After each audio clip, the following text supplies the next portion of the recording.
Yên nhân cho những câu mơ trước nó đâu mơ sống suốt bao lần kề chỉ hu hoa linh trong xì xơ mơ ở trong lòng ở yên lòng cho yên nhân cho những câu mơ trước nó lời yêu bu bao yên nhân ở bên ở trong bao tao lan bay chấm đó ơi linh trùng sâu mà yên nhân mơ yên nhân ở mấy môi bay quan tư tơ mòn hồng kỳ sĩ âm họ chừng bay lâm lưng ở yên tơ phong nghe ông phong sâu tâm hòn lo yên nhân cho những câu mơ trước nó lời nhớ bu bao yên nhân ở về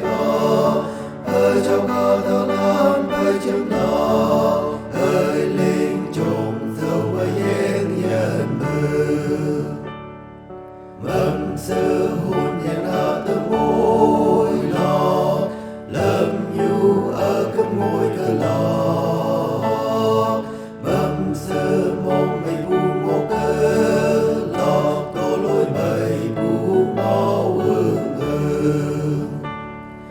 yên nhân cho những câu mơ trước nó lời yêu bu bao yên nhân nó về ở trong con thao lam bay chấm nó ơi linh trùng sâu mà yên nhân mơ yên nhân cho những câu mơ trước nó